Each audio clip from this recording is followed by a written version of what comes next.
DCP sir के निर्देशन में जो जयपुर पश्चिम के 4 थानों में मई और जून महीने में टोटल 4 कार्रवाइयाँ जो विशेष रूप से की गई है। 4 कार्रवाइयों में 5 आरोपियों को गिरफ्तार किया गया है और 2 को 170 बीएनएसएस में गिरफ्तार किया गया है। उसमें बेसिक जो कार्रवाई है, करदनी थाना जो कि एक हॉटस्पॉट बन रहा है, वहाँ पर फ़ोन पे जो ऐप अपने यूज करते हैं,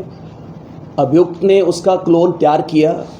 और वो किसी ग्रोसरी या किसी दुकान पे जाके कोई सामान परचेज करता और अपने क्लोन ऐप के माध्यम से पेमेंट करता।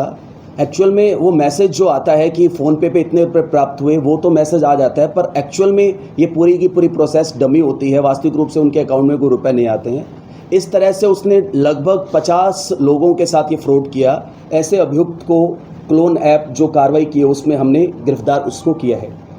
इसी के चलते करदनी थाने में एक बड़ी कार्रवाई जो म्यूल हंटर, म्यूल अकाउंट जिसको अपने किराए का अकाउंट बोलते हैं, एक अभियुक्त को गिरफ्तार किया गया है जो मोस्टली 8 या 9 हज़ार रुपये पे म्यूल अकाउंट प्रोवाइड करवाता है और इस तरह से म्यूल अकाउंट प्रोवाइड कराकर और वो साइबर फ्रॉड की राशि उनमें आती है। तो जब ये रिसर्च आगे किया गया तो इस तरह के म्यूल अकाउंट को उपलब्ध कराने वाले अभियुक्त को गिरफ्तार किया गया और इसमें लगभग 1 करोड़ 25 लाख की जो साइबर ठगी है, जो बड़ी राशि है, उसका लेन देन हुआ है और इसका अग्रिम अनुसंधान भी किया जा रहा है और इसको देखा जा रहा है कि अन्य किन राज्यों से इनके जो है वो कनेक्शन हो सकते हैं। इसी तरीके से विधायका थाने में जो टूर एंड ट्रैवलर्स एजेंसी है, जो ट्रैवलिंग एजेंट बन के फेसबुक पे, सोशल मीडिया जो इंस्टाग्राम है, ट्विटर पे है, उन पे भ्रामक विज्ञापन देते हैं और वो मन लोभावन ऐसे प्रलोभन देते हैं कि कम रुपए में हम आपको सिंगापुर विजिट करवाएंगे। तो इस तरह से पूरे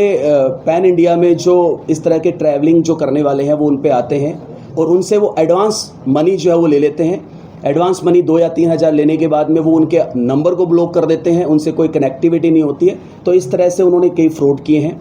जब पुलिस ने रिसर्च किया तो अलग अलग स्टेट में 10-15 कंप्लेंट जो एनसीआरपी पोर्टल है वहाँ से मिली, तो हमने उसको ट्रेस किया। इसी क्रम में जो ओलेक्स ऐप है जहाँ पर आप अपनी पुरानी वस्तुओं उनको बेच सकते हैं, तो ओलेक्स ऐप के नाम पे जो एक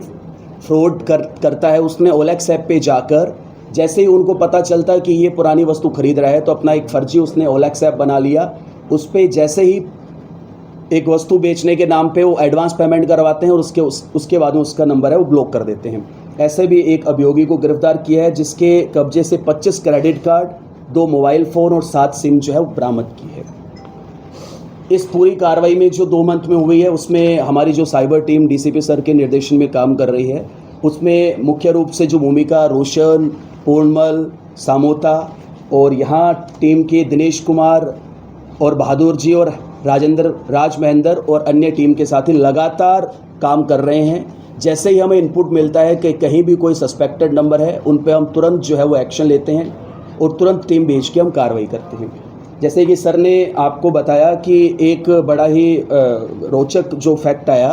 कि सर के आने के बाद में और लगातार जो टीम एफर्ट्स कर रही है उसमें हमने लगभग लास्ट ईयर के कंपैरिजन 17% की जो साइबर फ्रॉड जो रिकॉर्डेड है उनमें हमने जो है वो कमी की है और सर के निर्देशन में हम प्रयास करेंगे आगे भी इस आंकड़े को और बढ़ा सके और आप सबके प्रयास से जितनी अवेयरनेस जो है लोगों तक पहुंचेगी, कम से कम फ्रॉड होगा। और हेल्पलाइन नंबर जो 1930 है उसका भी काफ़ी अवेयर लोगों को आपके माध्यम से किया जा सके।